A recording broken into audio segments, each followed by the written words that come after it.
Right. Bismillahirrahmanirrahim.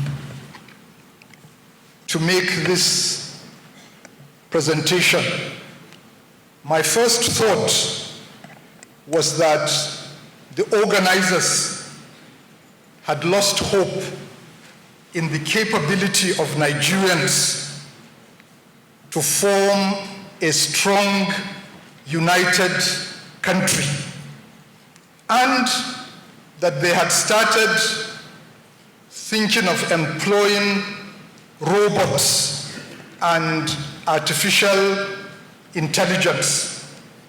You know, that is the in thing now.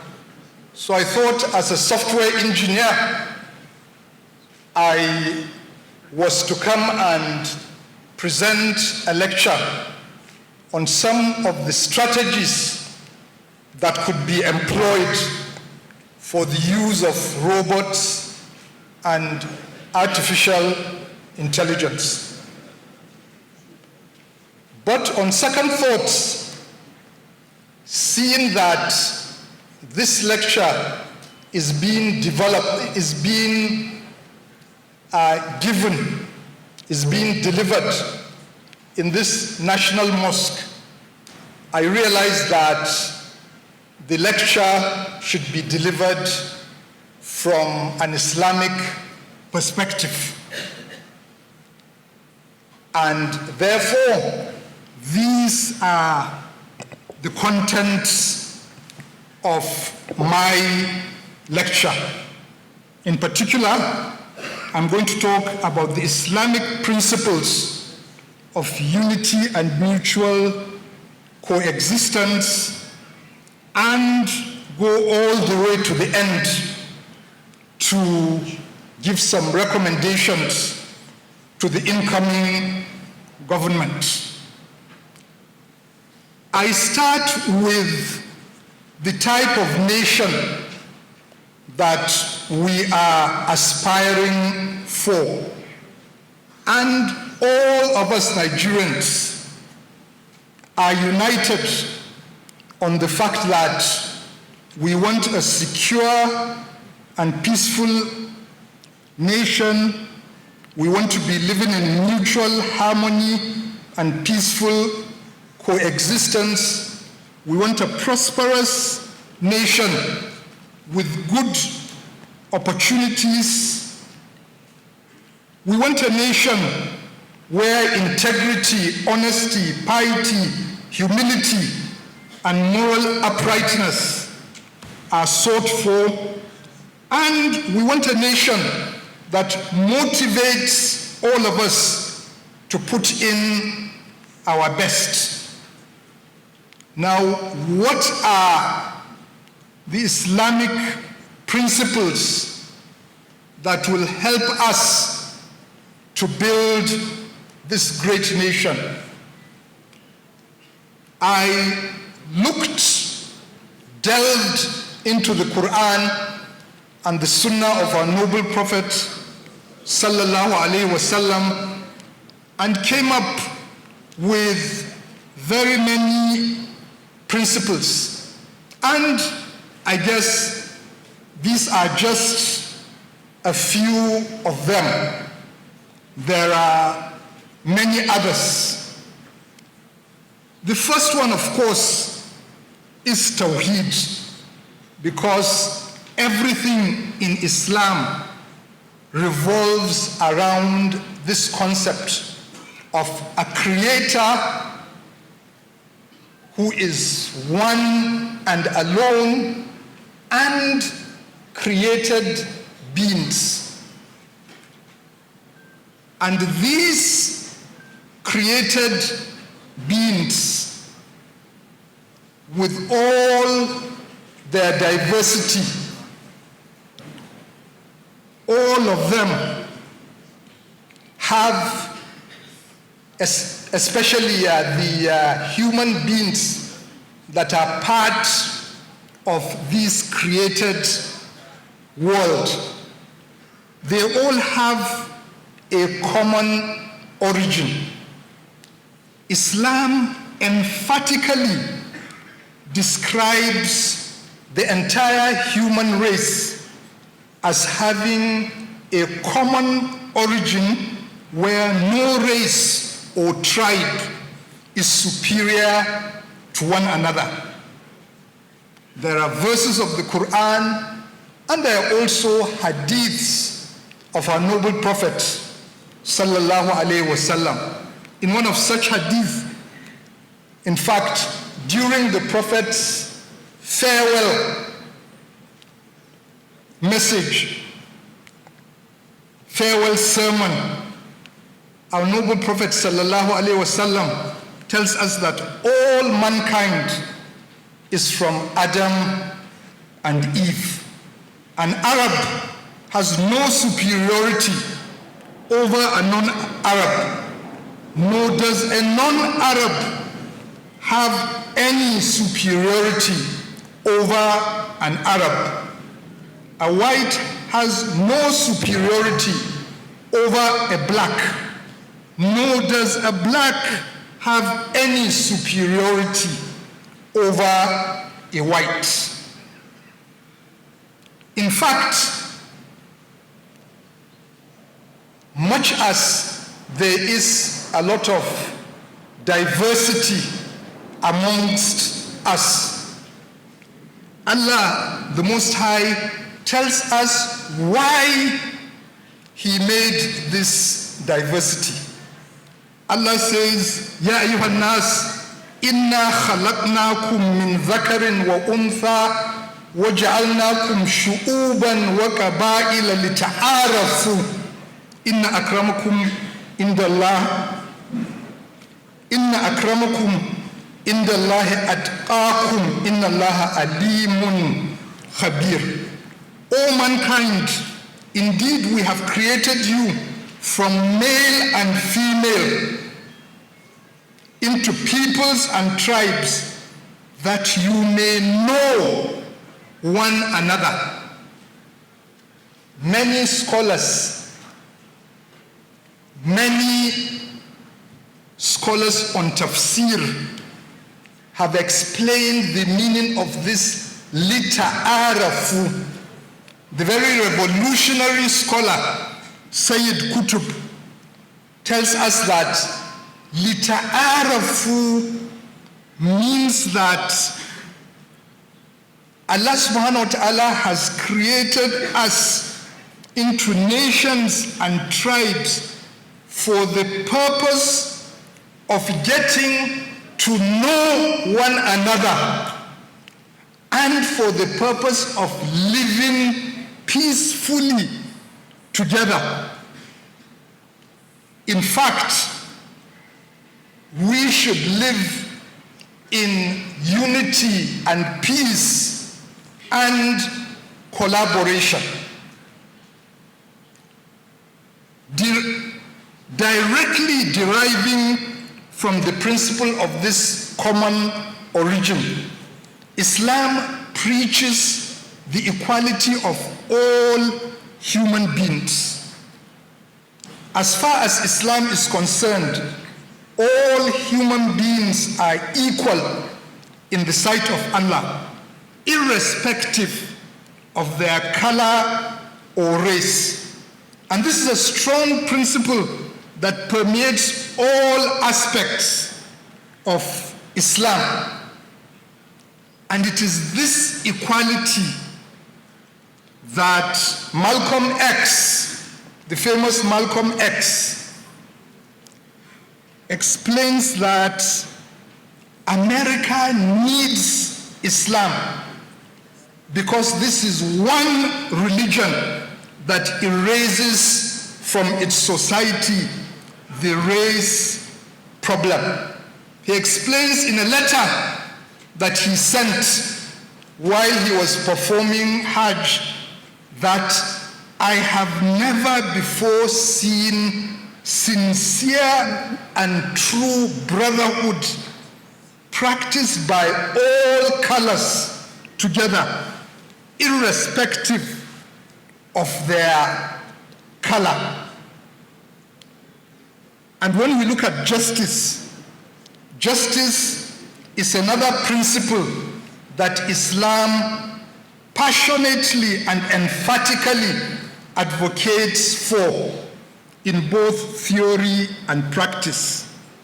And arising directly from this principle of equality, Islam insists on treating all people equally on all matters, and especially before the law. There are many ayat, verses of the Quran, there are many hadiths of our noble Prophet sallallahu alaihi wasallam. I will only mention one hadith that shows how strongly Islam calls for justice. When a woman from one of the wealthy clans in Medina committed a theft, and the people said, who can intercede with the Prophet? Nobody had the courage of confronting our noble Prophet sallallahu alaihi wasallam, knowing the stand of Islam on justice. And when eventually Usama bin Zayd spoke to him, the Prophet said, I would cut even the hand of Fatima, that is his daughter, if she committed a theft. And before then he said, if a reputable man amongst the children of Bani Israel committed a theft, they used to forgive him. But if a poor man committed a theft, they would cut his hand. Islam does not tolerate that. When we now go to religious freedom in Islam, this single verse of the Quran, La ikraha fid din, qad tabayyana ar-rushdu min al-ghayy, faman yakfur bit-taghuti wa yu'min billahi faqad istamsaka bil-urwati al-wuthqa lam fisama laha wallahu sami'un alim. That there shall be no compulsion in religion. Again, according to Sayyid Qutb, freedom of belief, in explaining this verse of the Quran, he says that freedom of belief is the most basic right that identifies man as a human being. And to deny anyone this right is to deny him or her humanity as a whole. And therefore Islam takes the lead in declaring this most fundamental principle. And arising from this principle of La ikraha fid din, Islam strongly preaches religious tolerance. And tolerance is about patience, open-mindedness, and accommodation of other people's beliefs. The noble Quran and the Sunnah of our noble Prophet sallallahu alaihi wasallam are full of religious tolerance. In the actual paper, I quoted a number of verses, but here in this presentation, I am just drawing us to that verse of the Quran where Allah subhanahu wa ta'ala tells us, لَتَجِدَنَّ أَشَدَّ النَّاسِ عَدَاوَةً لِلَّذِينَ آمَنُوا الْيَهُودَ وَالَّذِينَ أَشْرَكُوا وَلَتَجِدَنَّ أَقْرَبَهُمْ مَوَدَّةً لِلَّذِينَ آمَنُوا الَّذِينَ قَالُوا إِنَّا نَصَارَى ذَلِكَ بِأَنَّ مِنْهُمْ قِسِّيسِينَ وَرُهْبَانًا وَأَنَّهُمْ لَا يَسْتَكْبِرُونَ. The beauty of this verse is that Allah tells us why we should be close to the Christians. That it is because of their religiosity and because of their humility, because of their character. And here as we are in Nigeria, we know that majority of us are either Muslims or Christians. So why can't we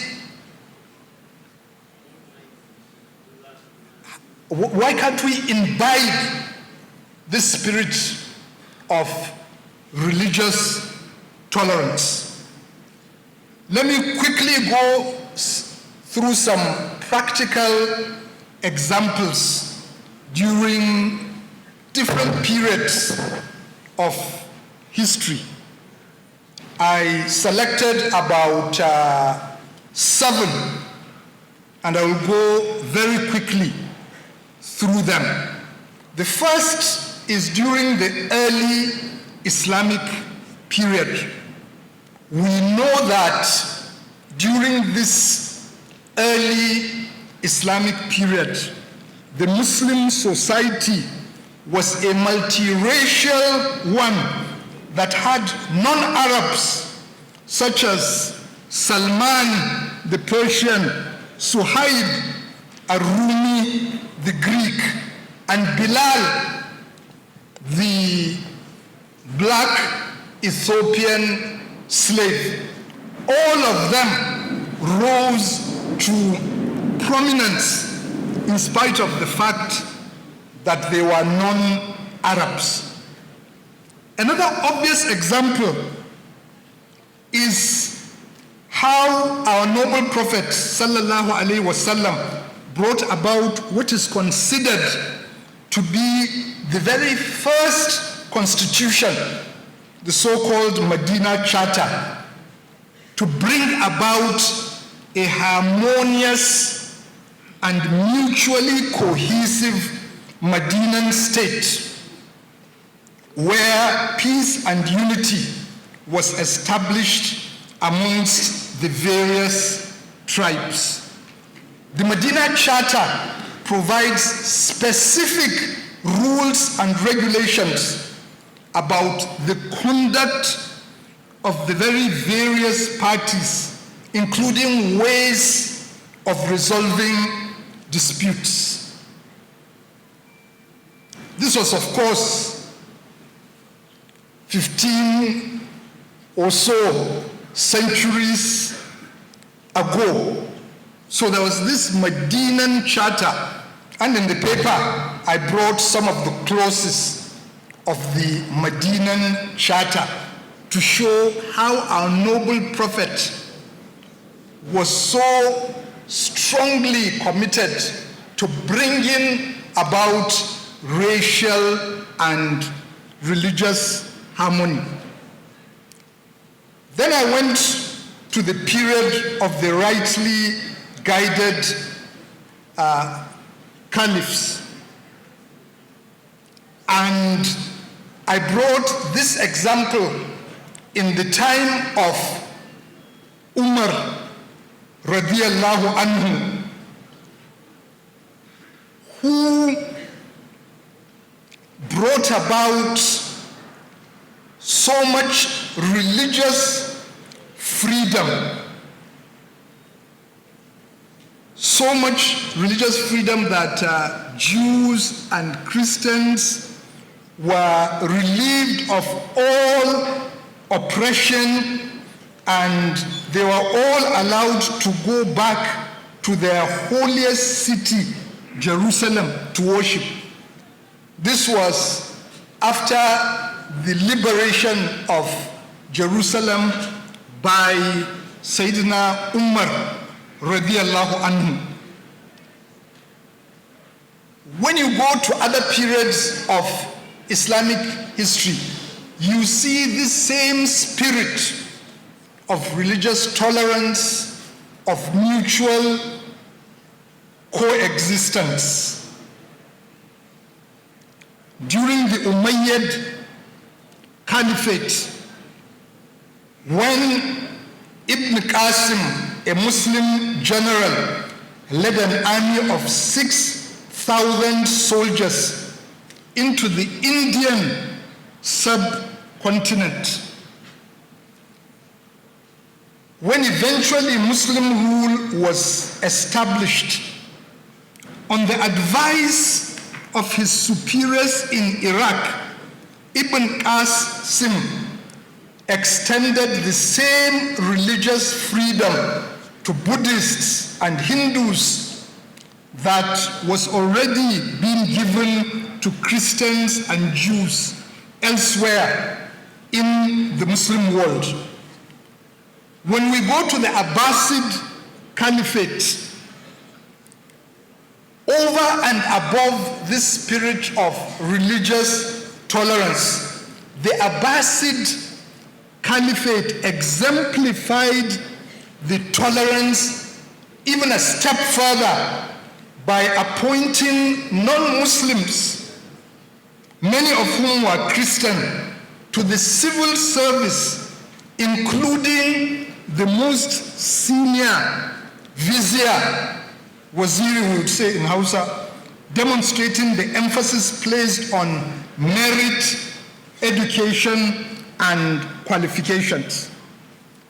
Again, during the Ottoman Caliphate, in keeping with Islamic law, non-Muslims were allowed to practice their religion freely. I mean, that's already a given when you look at the entire history before then. But the Ottoman Caliphate went a step further by allowing Christians and Jews within the empire to form semi-autonomous communities, the so-called Millah system, where non-Muslims were allowed to elect their own leaders to represent them in the Ottoman government.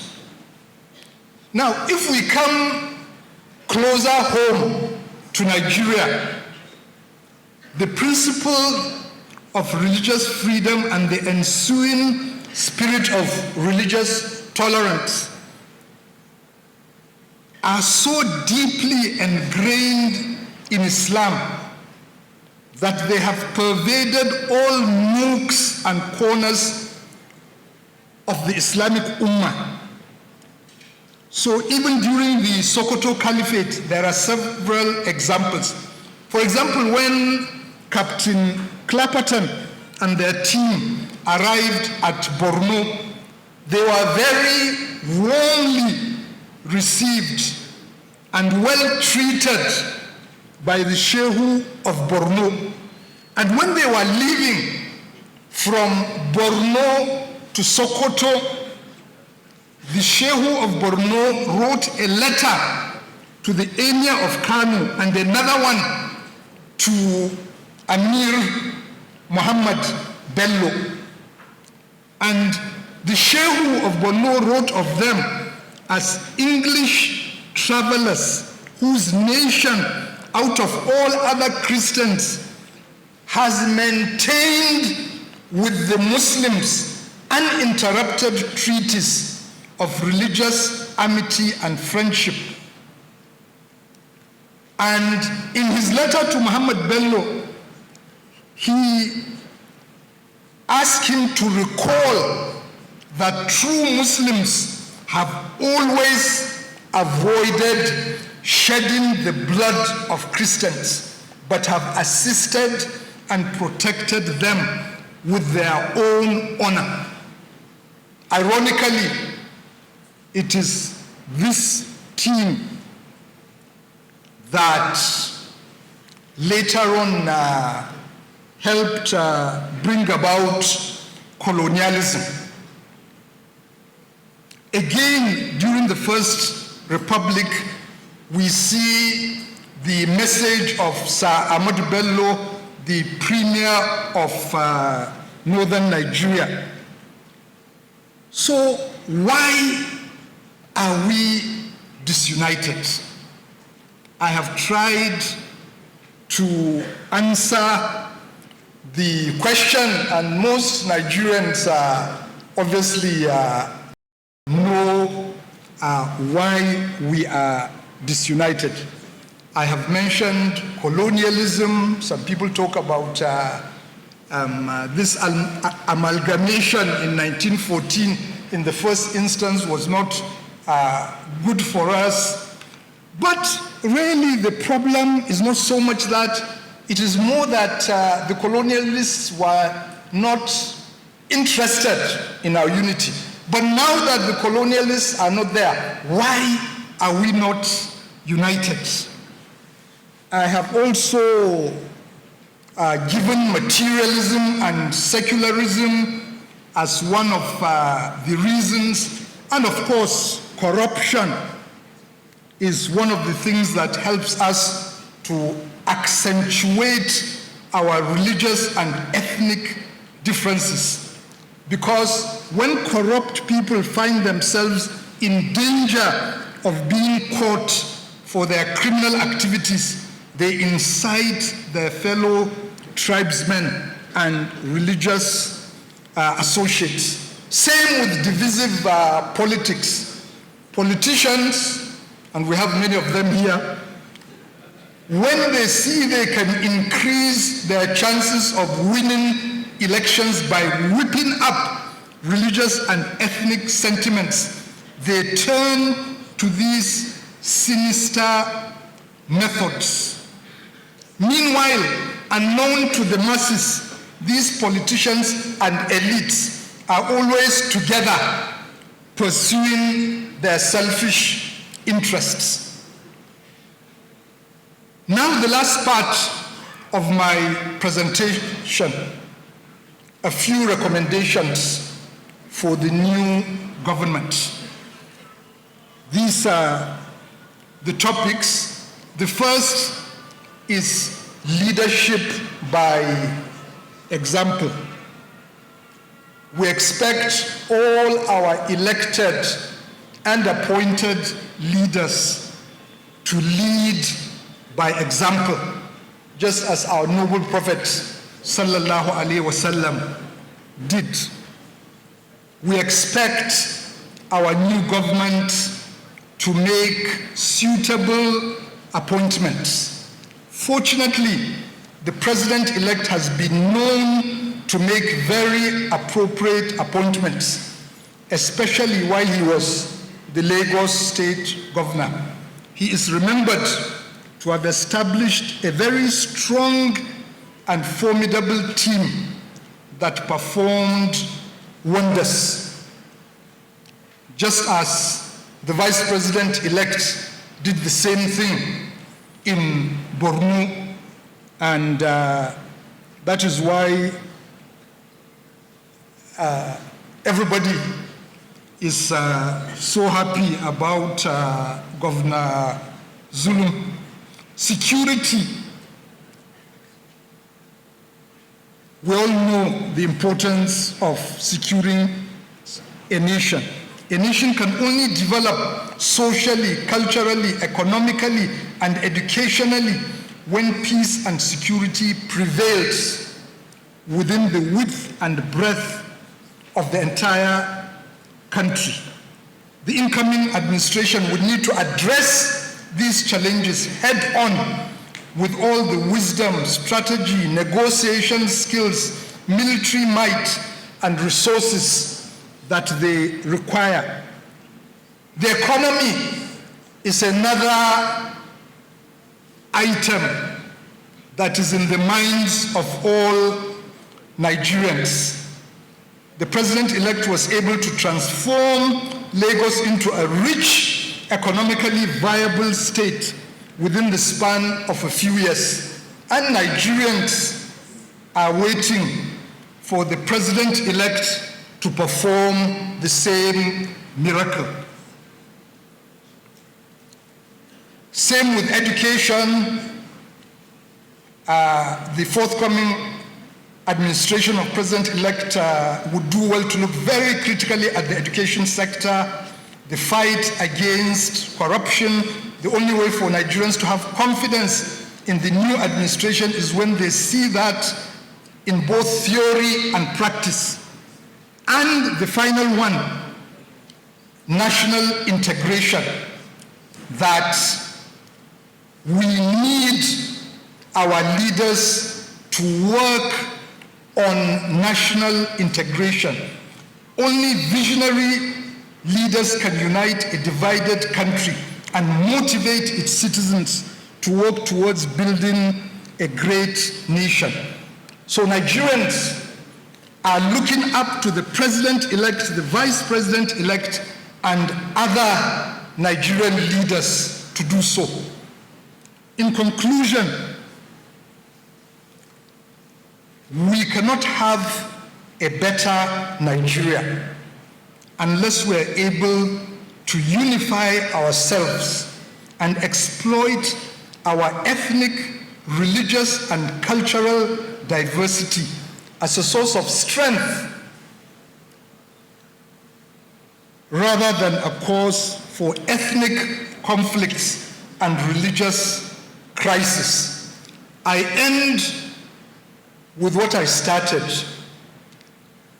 Allah subhanahu wa ta'ala has blessed us with enormous human potential, with a large population, youthful, vibrant, a very large landmass, abundant resources. If with all this we cannot bring ourselves together and create a great nation, please call on us to bring robots and AI to unite the country. Thank you very much.